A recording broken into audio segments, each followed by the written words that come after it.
Hello my dear friend, welcome to my channel. Make sure you are subscribing my channel and press the bell icon. Hit the like button.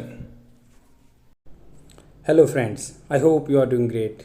As you know, we have already covered 80 questions in our previous video. If you have not watched, please visit on that. Let's get started beginning with the 81st question. With reference to the salient feature of the fundamental right. इसमें बोला गया कि fundamental right के जो प्रमुख features हैं उसमें से के बारे में स्टेटमेंट दी हुई है, उनमें से करेक्ट कौन सा है।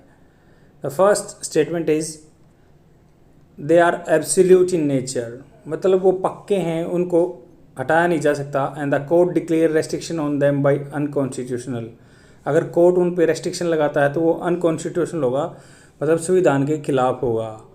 And the second statement is they are justifiable allowing person to move courts from the for their enforcement in case of violation, मतलब ये जस्टिफिएबल हैं, मतलब इनको अगर आपका कोई हनन होता है तो कोर्ट में जा सकते हो आप उस आदमी के खिलाफ जो आपका वायलेशन कर रहा है।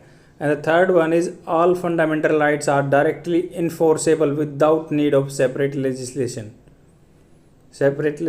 ऑफ द पार्लियामेंट, मतलब जितने भी संविधान में 12 से 35 फंडामेंटल राइट्स दिए गए उनके लिए कोई स्पेशल एक्ट लाने की ज़रूरत नहीं है, वैसे ही लागू किए जा सकते हैं अपने देश में। इसमें से करेक्ट स्टेटमेंट बतानी है, आप अपना आंसर मार्क कीजिए, तब तक मैं आपको एग्जैक्ट आंसर बताता हूँ। और ये मैंने हिंदी में भी प्रोवाइड किया हुआ है, यहाँ पे क्वेश्चन आंसर हिंदी के स्टूडेंट के लिए, यहाँ से वो रिवाइज कर सकते हैं। इसकी सेकंड स्टेटमेंट ओनली करेक्ट है। इसका एक्सप्लेनेशन देखते हैं, क्योंकि फंडामेंटल राइट हैं जो नॉट एब्सोल्यूट नहीं है, क्योंकि उन पर रेस्ट्रिक्शन लग सकता है, वो भी रीजनेबल रेस्ट्रिक्शन रख सकता है, और रीजनेबल की डेफिनेशन कोर्ट देगा कि यह रीजनेबल है या नहीं है, इसलिए ये फंडामेंट एब्सोल्यूट नहीं है।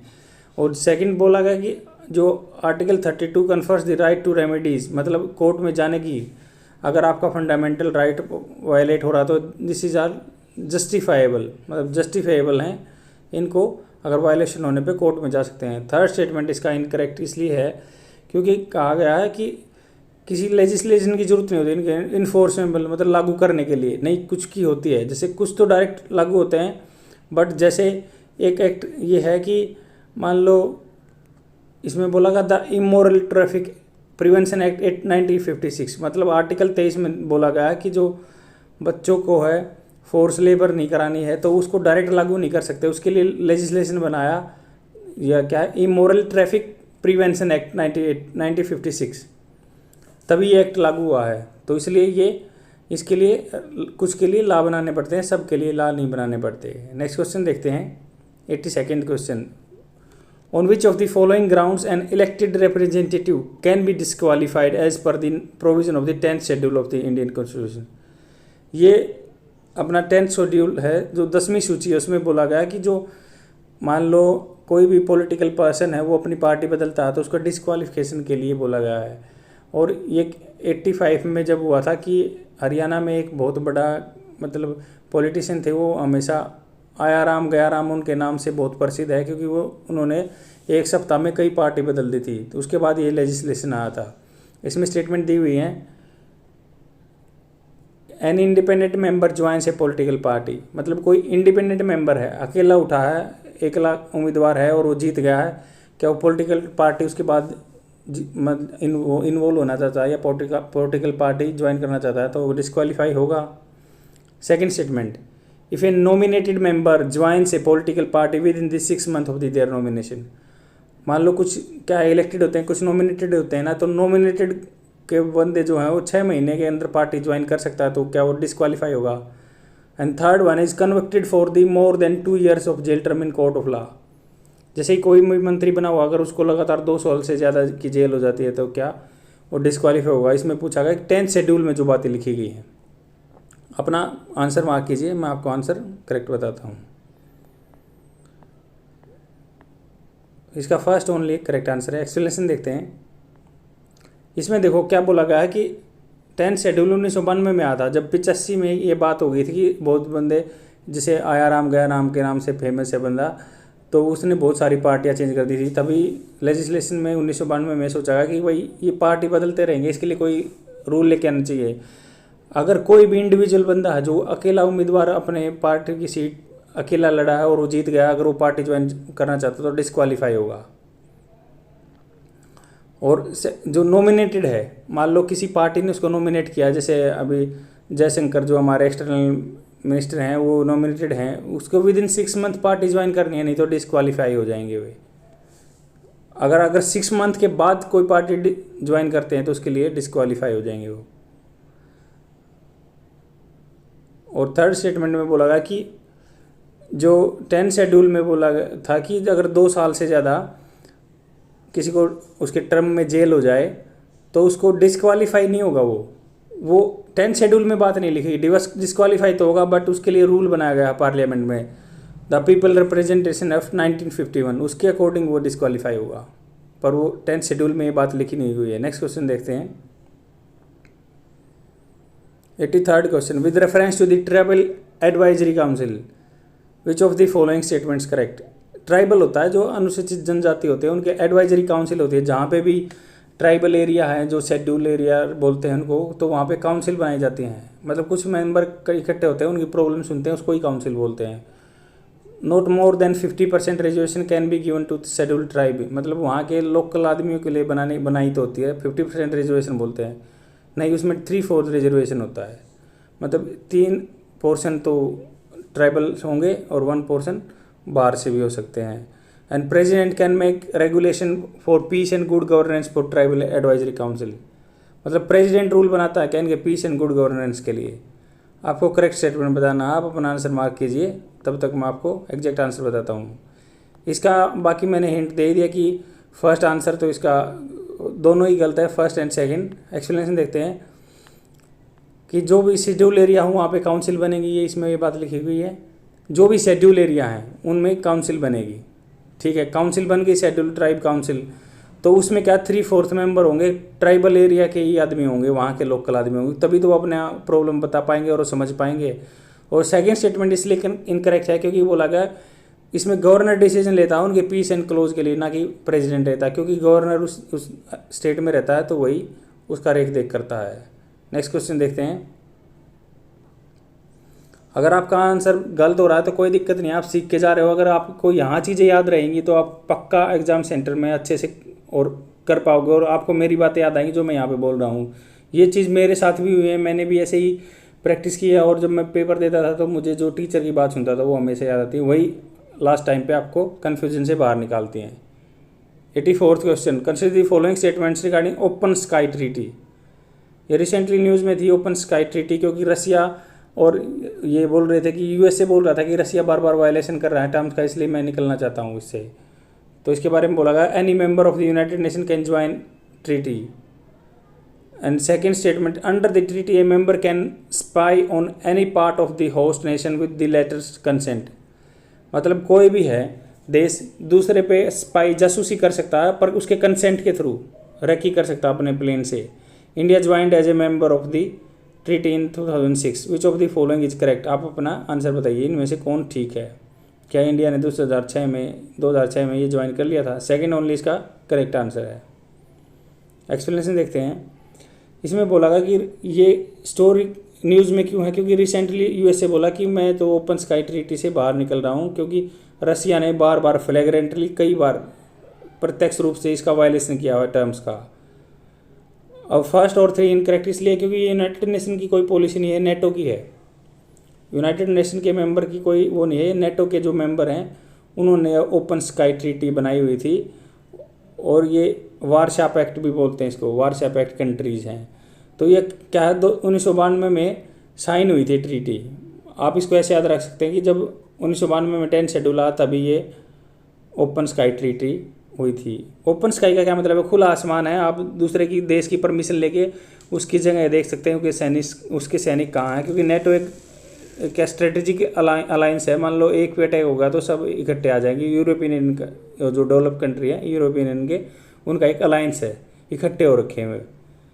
तो सेकंड स्टेटमेंट इसने करेक्ट है, क्योंकि वो बोल सकता है कि पहले परमिशन लेनी पड़ेगी, वो स्पाई कर सकता है, और 72 घंटे पहले परमिशन मांगनी पड़ेगी कि मैं आपका रेकी करना चाहता हूँ वहाँ पे, तो तब वो परमिशन देंगे। और 24 घंटे पहले उसको पाथ बताना है, मेरी फ़्लाइट यहाँ से जाएगी। नेक्स्ट क्वेश्चन देखते हैं, 85th question, in which of the following cases the Supreme Court declared that Indian Constitution is founded on the bedrock of the balance between fundamental right and directory principle of state policy. मतलब ये बोला गया कि मूलभूत अधिकारों और जो राज्य के नीति निर्देशक सिद्धांतों पे बनाया गया है, ये कौन सा अपना फंडामेंटल राइट बोलता है, कौन सा केस बोलता है? केशवानंद भारती केस बोलता है, या BIR कोहलो केस में बताया गया है, या मिनोरा मिल केस में बताया गया है, और डी है बेरूबारी यूनियन केस। इसका एग्जैक्ट आंसर सी है। अब इसके बारे में डिटेल से जान लेते हैं। इसमें ये बोला गया कि क्वेश्चन में कि जो हमारा देश का फंडामेंटल राइट और नीति निर्देशक सिद्धांतों के बीच का रास्ता हमने अपनाया, क्योंकि कई बार बताया है मैंने कि आर्टिकल 39A और B को इम्प्लीमेंट करने के लिए आर्टिकल 14 और 19 का वायलेशन हो सकता है। तो उसने बताया कि इनमें डिस्प्यूट रहते थे कि अगर ये वायलेट होंगे तो क्या हो सकता है, तो इसीलिए उसने मिनोरा मील केस उसके बारे में है। तो पहले 1973 का केस देख लेते हैं। केशवानंद भारती केस में बताया गया था कि बेसिक स्ट्रक्चर को अमेंड नहीं करना और पार्लियामेंट किसी भी चीज़ को अमेंड कर सकती है। यही इसका जिस्ट है इस केस का, 1973 में आया था।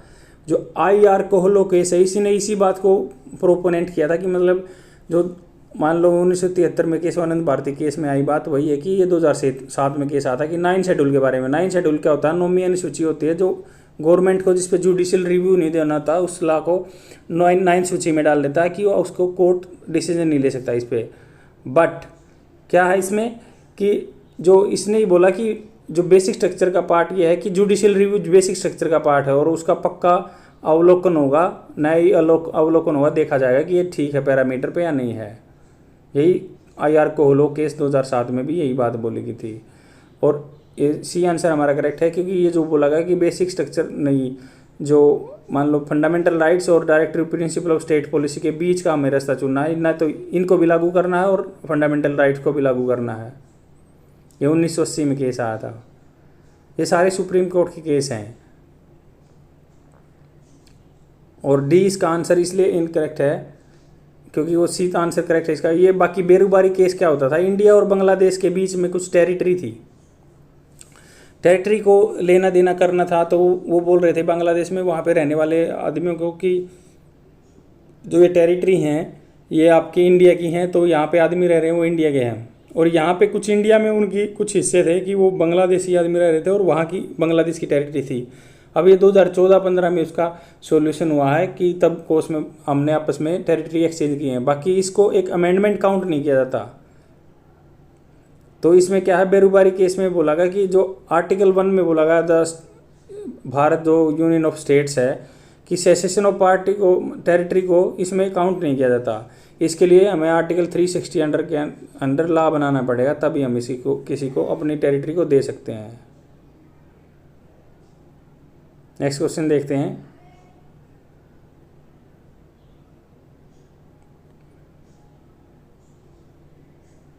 और ये हिंदी में आपको प्रोवाइड किया हुआ, आप यहाँ से भी देख सकते हैं जिनको हिंदी के स्टूडेंट हैं जो। 86 क्वेश्चन देखते हैं। With reference to the various tools of the direct democracy which one of the following is incorrect. इसमें पूछा गया है कि डायरेक्ट डेमोक्रेसी के बारे में कौन सी स्टेटमेंट गलत है। स्टेटमेंट दी हुई है नीचे। Statement A, the plebiscite is a method of obtaining the opinion of the people and issue of public importance. इसमें बोला गया कि प्लेबिसाइट एक टर्म होती है अपने कॉन्स्टिट्यूशन में, संविधान में। उसका मतलब होता है कि ओपिनियन लेना आदमियों का पब्लिक इंपोर्टेंस के टास्क पे। बी ऑप्शन है the referendum is a procedure where propose legislation refer to a electorate for the settlement of their direct votes. मतलब रेफरेंडम उसको बोलते हैं कि इस प्रक्रिया में जो हमारे लेजिस्लेशन कोई बिल बन रहा है, कोई कानून बन रहा है, उसको इलेक्टोरेट को बोला जाता है। जैसे कि हम मान लो कोई भी बिल बन रहा है तो उसको मेंबर ऑफ पार्लियामेंट को वोट डालने के लिए बोलते हैं, उसको रेफरेंडम बोलते हैं। क्योंकि ब्रिटेन में इलेक्टोरेट बोलते हैं ना, जो मान लो जो प्रेसिडेंट को रिकमेंड करते हैं, प्रेसिडेंट को बनाते हैं, वोट डालते हैं उसके लिए। The third one, the initiative is the method where the people can propose a bill to the legislation for the enactment. क्या ये मतलब इनिशिएटिव होता है शुरुआत होती है एक मेथड की जहाँ पे पीपल अपने बिल को प्रपोज कर दे सकते हैं इनेक्टमेंट के लिए। और डी है the recall is a method in which the voters can remove particular legislation by direct voting against it. तो रिकॉल का ये मतलब होता है कि वोटर्स जो हैं रिमूव कर सकते हैं, जो can remove particular legislation by direct voting. क्या लेजिस्लेशन को मान ले कोई रूल है उसको वोट डाल के वापस ले सकते हैं क्या डेमोक्रेसी में? इसका आंसर डी है। आप साथ के साथ अपना आंसर मार्क करते रहिए, और आपका आंसर गलत हो रहा कोई दिक्कत नहीं है, आप अच्छे से यहाँ पे सीख के जाओगे।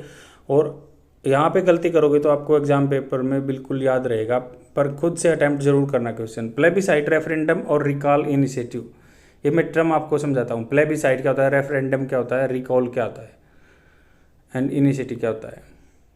ये क्या है, डायरेक्ट डेमोक्रेसी मतलब जो सीधा डेमोक्रेसी मतलब जिसमें देश के आम नागरिक भाग लेते हैं, पार्ट लेते हैं, उसको डायरेक्ट डेमोक्रेसी बोलते हैं। जैसे प्लेबिसाइट में क्या होता है, मान लो कोई टेरिटरी के बारे में इशू है तो पब्लिक के जो नॉर्मल आदमी हैं उनकी वोट डलवाते हैं प्लेबिसाइट में। जैसे मान लो इंडिया और पाकिस्तान का कोई बाउंड्री पे डिस्प्यूट है तो उस वहाँ पे क्या है, प्लेबिसाइट होगा, वोट डलवाए जाएंगे, ओपिनियन मांगे जाएंगे आदमी को। रेफरेंडम क्या होता है, कोई लेजिस्लेशन बनता है तो उसमें जो इलेक्टोरेट है उनसे वोट मांगी जाती हैं कि आप कौन से लेजिस्लेशन को सपोर्ट करते हैं, कौन से, उसको रेफरेंडम बोलते हैं। रिकॉल किसको बोलते हैं, रिकॉल एक टर्म होती है कि मान लो आप किसी भी पॉलिटिशियन को पसंद नहीं करते, कोई मंत्री बन गया है तो उसको आप वापस उतार सकते हो उसकी पोस्ट से, रिकॉल वोट डाल के, रिकॉल करके। इनिशिएटिव तो किसी चीज़ का इनिशिएटिव लेना होता है। अब ये क्या है, डायरेक्ट, इसमें क्या बोला गया, direct democracy is the one which people exercise their power of policy related decision making directly. मतलब डिसीजन क्या, डायरेक्ट वहाँ के आदमी लें, पीपल लें। इनडायरेक्ट डेमोक्रेसी में क्या होता है, जैसे वो अपने ऊपर चुनते हैं किसी को, इलेक्टोरेट जो है वो डिसीजन मेकर है, मतलब कुछ लिमिटेड आदमी बहुत सारी जनता के बेस पे मान लो डिसीजन लेते हैं, उसको इनडायरेक्ट डेमोक्रेसी बोलते हैं। वो डायरेक्ट डिसीजन नहीं ले रहे, उनके रिप्रेजेंटेटिव डिसीजन ले रहे हैं। इसमें क्या बोला गया, स्टेटमेंट एक करेक्ट है। प्लेबिसाइट क्या है, वही मेथड बता कि मान लो जिस पे पब्लिक ओपिनियन माना जाता है, टेरिटरी डिस्प्यूट के लिए होता है। स्टेटमेंट बी करेक्ट है, क्योंकि रेफरेंडम क्या होता है, जिसमें मान लो कोई लॉ बन रहा है, कोई लेजिस्लेशन बन रहा है तो उनके लिए वोट डलवाई जाती है, उनको रेफरेंडम बोलते हैं। और सी क्या है, इनिशिएटिव मेथड वहाँ है कि people can propose a bill legislation of, मतलब आदमी प्रपोज कर सकते हैं वहाँ की लोकल जनता की हाँ ये बिल होना चाहिए यहाँ पे, इनिशिएटिव।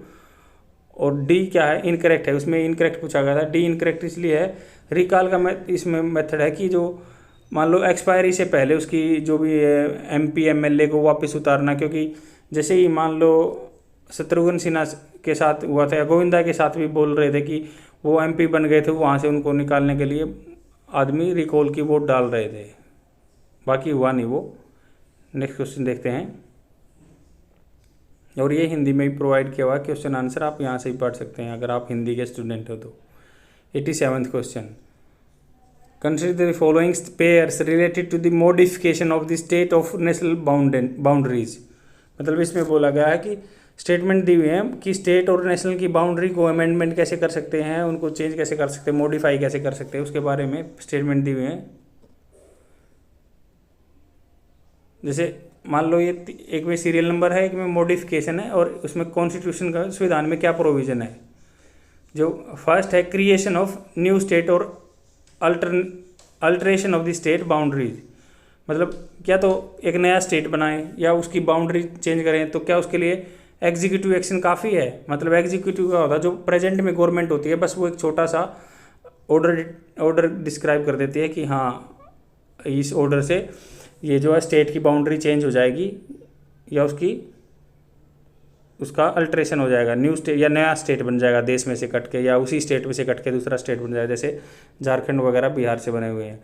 तो सेकंड स्टेटमेंट क्या है, settlement of the boundary dispute another country, मतलब दूसरे, मान लो पाकिस्तान के साथ डिस्प्यूट है बाउंड्री का, जैसे हमारा बांग्लादेश के साथ था बेरुबारी केस में जिससे हुआ, क्या उसमें सिंपल मेजोरिटी चाहिए outside the 368।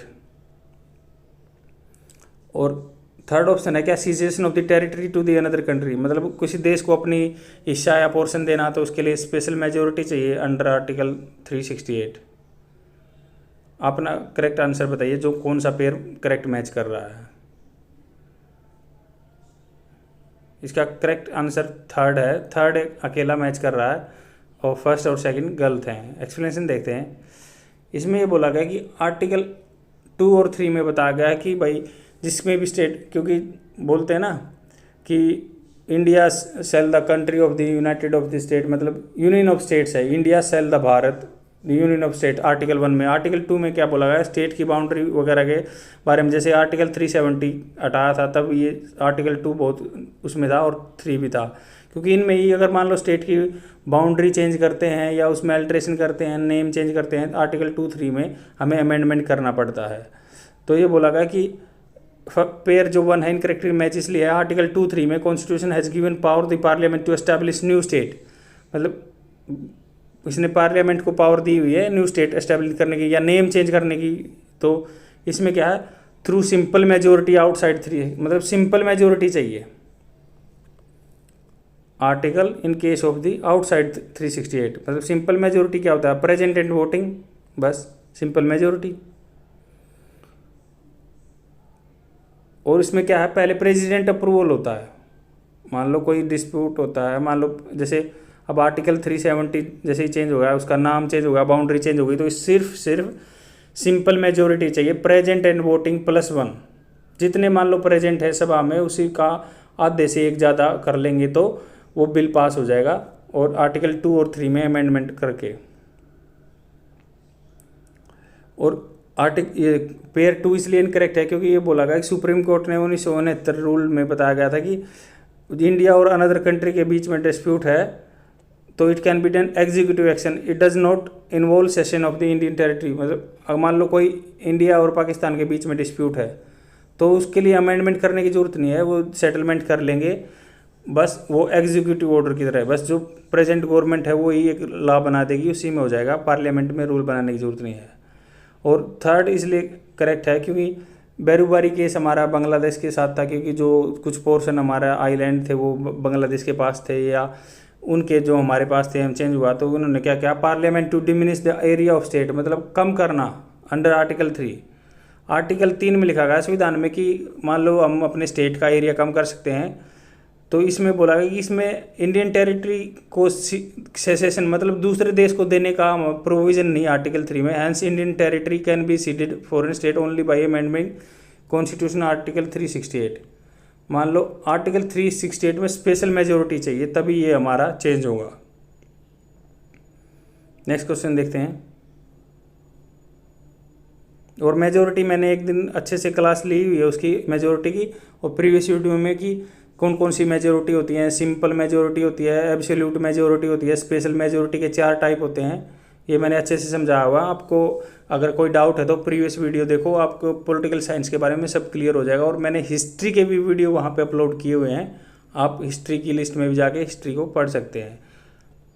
Consider the following statement with respect to the fundamental rights in the constitution, मतलब कॉन्स्टिट्यूशन में फंडामेंटल राइट्स के बारे में स्टेटमेंट दी हुई हैं, उनको हमें करेक्ट या इनकरेक्ट बताना है। First statement, the promote the ideal of the political democracy. Fundamental right का क्या मतलब होता है कि वो प्रमोट करते हैं पॉलिटिकल डेमोक्रेसी को। They create democracy with in the limited state, वो बना देते हैं डेमोक्रेसी को लिमिटेड स्टेट में। Third one, articles on right to education and provision of child labour exhibit a positive connotation of the fundamental rights.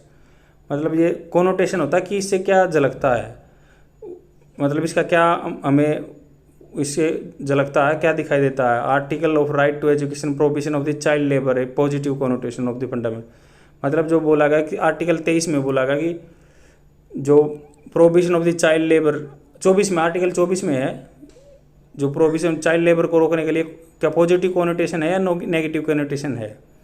इसका correct answer first और second है। Explanation देखते हैं।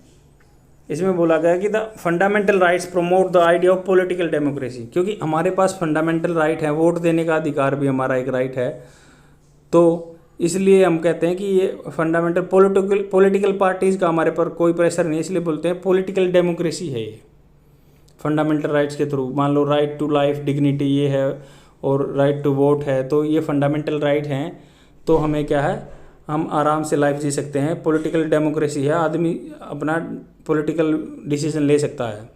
स्टेटमेंट 2 करेक्ट है, क्योंकि जो फंडामेंटल राइट है प्रिवेंट करते हैं एस्टैब्लिशमेंट ऑथोरिटेरियन रिजीम, मतलब despotic rule in the country, मतलब कोई अपने रूल नहीं थोप सकता, हमें अथॉरिटेरियन रिजीम नहीं बना सकता। ये हमारे संविधान में दिए हुए हैं राइट्स। तो इन्हीं की वजह से ये मान लो हम पे कोई ऐसे डिक्टेटरशिप नहीं कर सकता। आर्टिकल 24 में बोला गया कि जो चाइल्ड लेबर होता है उनको रोका गया। तो ये पॉजिटिव कोनोटेशन है, नेगेटिव कोनोटेशन है, क्योंकि मतलब बोला गया कि state can not infringe the child right of the children, इसलिए नेगेटिव कोनोटेशन है। और अगर पॉजिटिव कोनोटेशन का एग्जांपल दे तो कि पॉजिटिव कोनोटेशन कैसे बोलेंगे कि right to education under article 21A fundamental right है। तो हमें एक एजुकेशन, ये अगर हम इस बात को ऐसे बोलते हैं कि हमें जो 6 से 14 साल के बच्चे हैं उनको एजुकेशन देनी चाहिए, पॉजिटिव बात होगी। पर अगर ये बोले कि हम state denied the child labour of the under article 24, तो ये नेगेटिव कोनोटेशन बोलते हैं, क्योंकि है तो पॉजिटिव चीज़ पर हम नेगेटिव में बोल रहे हैं कि state can not interfere the liberty of the children. Next question देखते हैं।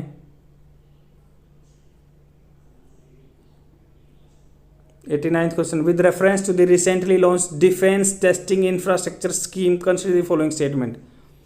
इसमें बोला गया कि डिफेंस टेस्टिंग इंफ्रास्ट्रक्चर स्कीम अभी रिसेंटली न्यूज़ में था ये, तो इसके बारे में स्टेटमेंट दी हुई है।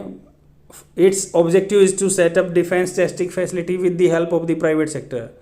इसमें बोला गया कि इसका उद्देश्य ये है कि डिफेंस टेस्टिंग फैसिलिटी हैं प्राइवेट सेक्टर की हेल्प से हम एस्टेब्लिश कर सकते हैं। और सेकंड ऑप्शन है, इसमें बोला गया second statement, the expenditure for the project will be shared between the government and the private players in the 50-50 ratio. मतलब क्या 50-50 रेशो में गवर्नमेंट और प्राइवेट के बीच में जो खर्चा बढ़ जाएगा। The testing facility will be set up only in the defence industrial corridor. क्या ओनली ये फैसिलिटी है डिफेंस इंडस्ट्रियल कॉरिडोर में ही सेटअप होगी क्या? तो हमें करेक्ट आंसर बताना है, आप अपना आंसर मार्क कीजिए। इसका फर्स्ट ओनली करेक्ट है। एक्सप्लेनेशन देखते हैं। ये मई 2020 की बात है कि government has approved the launch of the defence testing infrastructure scheme. मतलब डिफेंस हमारा देश की रक्षा करने के लिए होता है, डिफेंस टेस्टिंग इंफ्रास्ट्रक्चर होता है, मतलब कोई भी प्लेटफॉर्म तरह का स्कीम बोल दिया उसको, डिफेंस टेस्टिंग इंफ्रास्ट्रक्चर स्कीम है। और इसको क्या बोला गया, to promote domestic defence and aerospace industry in India, कि हमारा एरोस्पेस में कम पार्टिसिपेट रहता है या हम विदेशों से एयरक्राफ्ट मंगाते हैं, तो उसमें क्या गया, इसको प्रमोट करने के लिए government propose defence testing infrastructure while emphasising private participation, private का पार्टिसिपेट बढ़ाने के लिए, क्योंकि हम यहाँ पे ही एरोस्पेस को अपने को डेवलप कर सकते हैं। इसके लिए स्पेशल ईयर मार्क किए हुए हैं 400 करोड़ रुपया। तो 400 करोड़ रुपया गवर्नमेंट ने इसके लिए प्रोवाइड किया हुआ है कि हम प्राइवेट सेक्टर का पार्टिसिपेशन करें और हम एविएशन और डिफेंस सेक्टर को इम्प्रूव कर सकें। और इसमें क्या गया है, 6 to 8 न्यू टेस्ट फैसिलिटी हैं, और ये डेवलपमेंट के लिए, मिलिट्री इक्विपमेंट्स के लिए बहुत ही सेल्फ रिलायंट बनाएगा। अब हमें बाहर से खरीदना नहीं पड़ेगा। और क्योंकि इसके नाम से स्टेजर्स हो रहा है कि डिफेंस इंफ्रास्ट्रक्चर, डिफेंस का इंफ्रास्ट्रक्चर बनाना है और एरोस्पेस का। और सेकंड स्टेटमेंट करेक्ट इसलिए है क्योंकि इसमें 50% खर्चा नहीं होगा, क्योंकि 75% तो सेंट्रल गवर्नमेंट दे देगी और 25% जो कंपनी इन्वॉल्व हो रही है, प्राइवेट कंपनी, वो दे देगी, या कोई स्टेट कंसर्न है तो दोनों मिलके 25% दे देंगे। और ये कंपनी एक्ट के द्वारा इनको लाइसेंस दिया गया है। 2013 कंपनी एक्ट है ना यहाँ इंडिया में, तो उसी के थ्रू इसको लाइसेंस दिया हुआ है स्पेशल पर्पस व्हीकल बनाने के लिए कोई भी। और थर्ड स्टेटमेंट करेक्ट है क्योंकि बोला गया इसमें जो 2 इंडस्ट्रियल कॉरिडोर हैं, अकेला एक इंडस्ट्रियल कॉरिडोर नहीं है, एक तमिलनाडु है, एक यूपी है। नेक्स्ट क्वेश्चन देखते हैं।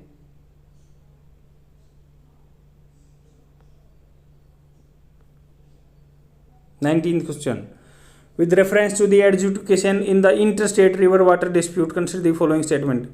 इसमें बोला गया कि इंटरस्टेट, 2 स्टेटों के बीच में रिवर का वाटर का डिस्प्यूट होता है, उसके बारे में स्टेटमेंट दिए हुए हैं, आपको करेक्ट आंसर बताना है।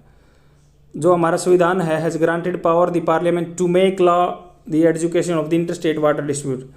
हमारे संविधान में पार्लियामेंट को पावर दी हुई है, क्या लिखित है कि वो इसको एडजुडिकेट मतलब फैसला कर सकते हैं। सेकंड स्टेटमेंट है the parliament may by law limit the power of the state legislature to exercise jurisdiction in respect of the any such dispute and complaint, कि पार्लियामेंट के बाद लिमिट कर सकती है क्या स्टेट लेजिस्लेचर को उसके ज्यूरिडिक्शन से कंप्लेंट के लिए। इसमें से करेक्ट स्टेटमेंट बताना है। इसका फर्स्ट स्टेटमेंट ओनली करेक्ट है, क्योंकि जो इंटर स्टेट वाटर डिस्प्यूट है वो आर्टिकल 262 में पार्लियामेंट को पावर दी हुई है कि दो स्टेट के बीच का अगर मान लो कोई वाटर डिस्प्यूट चल रहा है, जैसे कावेरी वाटर डिस्प्यूट बहुत चलता है तमिलनाडु और कर्नाटका के बीच में, बेंगलोर के बीच में, तो उसके लिए ट्रिब्यूनल भी बनाए हुए थे। उन्होंने मीट्रिक टन भी बांट दिया था कि इतना इतना आपको पानी यूज़ करना है। पुदुचेरी भी उसमें स्टेक होल्डर है और आर्टिकल 262 में ये बात दी गई है कि हाँ पार्लियामेंट को पावर है कि inter state water dispute, river dispute कर सकते हैं सोल्व, इसलिए ही ये फर्स्ट स्टेटमेंट करेक्ट है।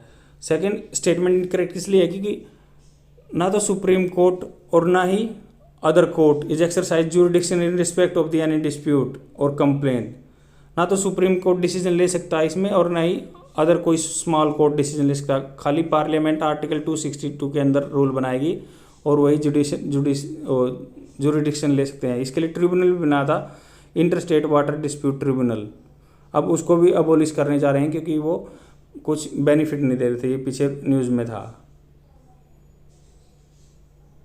और ये बोला कि तब पार्लियामेंट ने एक्ट बनाया था कि रिवर बोर्ड एक्ट 1956 का, और उसमें क्या कहा था, उसमें इंटर स्टेट जो वाटर डिस्प्यूट है उससे रिलेटेड केस उसके के थ्रू ट्रायल किए जाते हैं। कोर्ट और सुप्रीम कोर्ट और या अदर कोर्ट के पास कोई पावर नहीं है इससे रिलेटेड की, बस पार्लियामेंट ने ही लॉ बनाया था। Thank you friends, that's all for today. I will come tomorrow with more question and keep learning. Bye.